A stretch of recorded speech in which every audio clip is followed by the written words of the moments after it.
রাশিয়ার অভ্যন্তরে মার্কিন দূরপাল্লার ক্ষেপণাস্ত্র হামলার অনুমতিকে স্বাগত জানিয়েছেন কিয়েভের স্থানীয় বাসিন্দারা। স্থানীয় সময় সোমবার এ নিয়ে জনমত সংগ্রহ করে বার্তা সংস্থা রয়টার্স। টানা ৩ বছর যাবৎ চলমান রাশিয়া ইউক্রেন যুদ্ধে কিয়েভ শুধুমাত্র আত্মরক্ষা করেছে।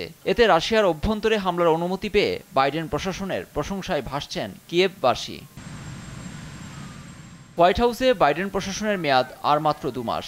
শেষ সময়ে ইউক্রেনকে এই নিয়ে অনুমতি দেয়ায় অনেকেই তার প্রশংসায় পঞ্চমুখ। এতদিন ইউক্রেন শুধুই নিজেদের প্রতিরক্ষায় কাজ করে গেছে, তাই পাল্টা হামলার এই সুযোগটি আমার কাছে ইতিবাচক মনে হয়েছে। রাশিয়ায় আক্রমণ চালালে রুশ বাহিনী পারমাণবিক হামলা চালানোর হুমকি দিয়েছে। সেই ভয় নিয়ে আমাদের বসে থাকলে চলবে না। প্রতিরোধ করার এই সুযোগটি আমাদের কাজে লাগাতে হবে। আমি শুনেছি অন্য দেশগুলো মার্কিন ক্ষেপণাস্ত্র ব্যবহারের পক্ষে সম্মতি জানিয়েছেন। রুশ বাহিনীর নজিরবিহীন হামলা কিয়েভের মাঝে এক আতঙ্কের সৃষ্টি করে।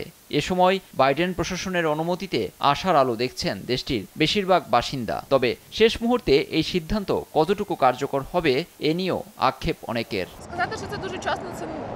আমার মনে হয় অস্ত্রই এর একমাত্র সমাধান হতে পারে না। বাইডেনের এই সিদ্ধান্তটি ভবিষ্যতে আমাদের উপকারে আসবে, কিন্তু শেষ সময় তার পদক্ষেপ মার্কিন ভোটারদের সন্তুষ্ট করলেও আমার মনে হচ্ছে অনেক দেরি হয়ে গেছে।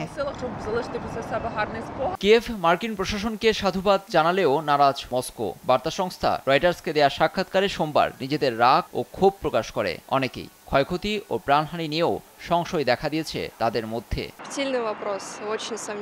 বিষয়টি আতঙ্কের সৃষ্টি করেছে।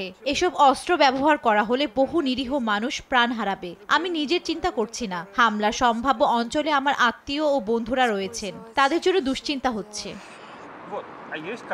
এদিকে ক্ষমতার শেষ প্রহরে বাইডেনের এই সিদ্ধান্ত নবগঠিত ট্রাম্প প্রশাসন বহাল রাখবে কিনা তা নিয়েও রয়েছে বিতর্ক। এছাড়া দায়িত্ব গ্রহণের পর নতুন প্রশাসন যুদ্ধ বন্ধে কী পদক্ষেপ নিতে চলছে তা পর্যবেক্ষণ করছেন বিশ্লেষকরা।